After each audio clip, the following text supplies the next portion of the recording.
Hi everyone, this is Sanjana from Mockat, and I'm continuing the series here of news which every manager should know.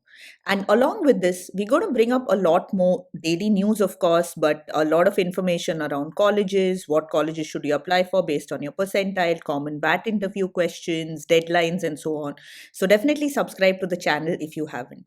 Now, the actual news articles that we're going to cover are there in mockat.com in the news section, and the link to that will be there in the description and the first pinned comment. So, what is the important news that has occurred today? Now, the US Fed Reserve has said that interest rate cuts will happen. The view here is that these cuts must come sooner rather than later. In the Russia Ukraine war, Putin has signaled that he's open to ceasefire. Indian consumer companies are seeing that demand across urban and rural areas are back on track. Ola Electric is going to be the first EV company that's going to have an IPO. They filed their DHRP for a 7250 crore IPO. And lastly, the author of the fifth article reviews the freebies which Indian political parties promise and looks at it from an economic perspective. So, for the first news, so the Federal Reserve has promised interest rate cuts in the US, but these have to come sooner rather than later. The chairperson Jerome Powell has confirmed that now that inflation has been tamed, interest rates will be cut in the upcoming year. However, these need to come in soon to ensure that US doesn't slip into a recession. The reason for this is while unemployment is low, it's at around 3.7% levels in the US, the labor market is deteriorating.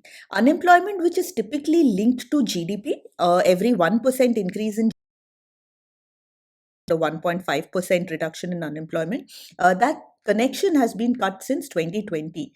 And workforce participation levels are also less than what used to be there pre COVID. COVID probably is the reason for this linking not working out anymore because during the pandemic, the US brought in generous fiscal stimulus and unemployment benefits. At the same time, at that point, companies were not able to get as many workers as they wanted.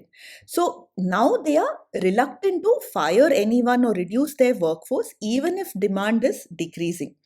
So, given this and given that there is low unemployment, that itself would take care of inflation, and the Feds should start cutting the rates sooner.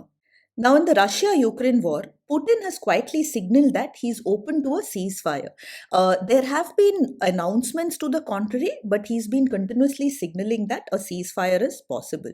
The UN does anticipate that in this horrific war, over 10,000 civilians have been killed and more than 18,500 have been injured. So, a ceasefire is definitely in the interest of all.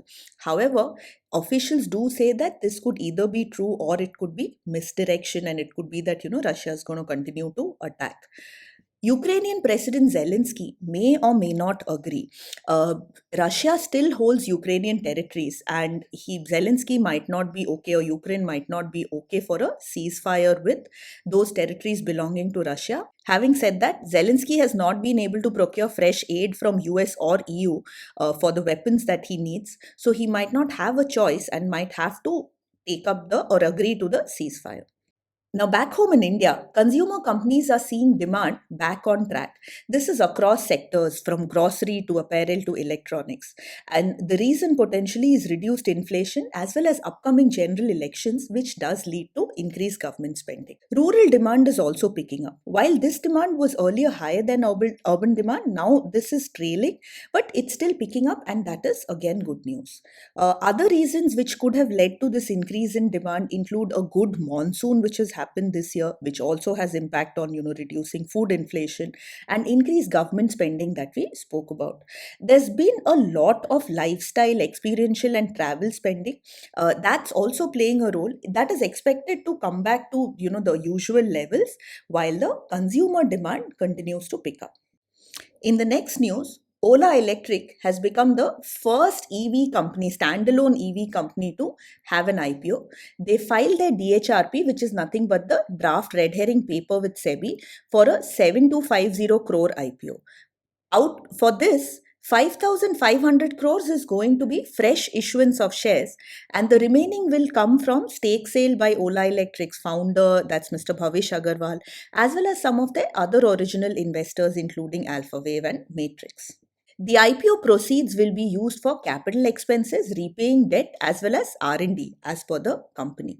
Now, based on the DHRP and based on current analysis, some risks which the IPO has is the reduced FAME subsidy which the government gives. The founder, Mr. Bhavish Agarwal, has participation in multiple businesses. The company itself has cited that there's a shortage of technical talent, there's high employee attrition. The company has continued operating losses even now and is facing litigations as well. So, these are some of the risks which are there in the IPO, which will come up soon. Now, lastly, the author of this news article, the journalist, has analyzed the freebies which have been promised in the recent elections, the state elections which have happened. Now, political parties, which include all parties, Congress, BJP, the state parties, and all, they've made a slew of promises in their manifesto, including free electricity, free bus travel for women, subsidized gas cylinders, and even cash. In fact, the Ladli Behna scheme, which gives cash, is one which has become quite popular. Now, these do lead to electoral victories, but from the perspective of the state, there will be negative economic impacts because states can end up spending anywhere from 0.3 all the way up to 2.7% of GDP on distributing these freebies. And typically, when these promises are made, political parties tend to keep them. They fear the backlash which would come if any of these promises are broken. Now, these lead to fiscal issues, and the money which is used for these freebies, which could have been used for other necessary expenses such as government salaries and all. So, the state government might even have to borrow for the other expenses as they are spending a lot of money on the freebies. So, the journalist does recommend that instead of spending on say consumer articles which are distributed or even cash, it's better to spend it on things like education, health, midday meals, or electricity, because these are things which will help the state as well as people to do well. So that's it for today. I hope this was helpful. Do check out some of the other news videos, the WAT-PI videos. The link for news is there in the description and the first pinned comment. Do like this video if it was helpful and subscribe for more content. All the best.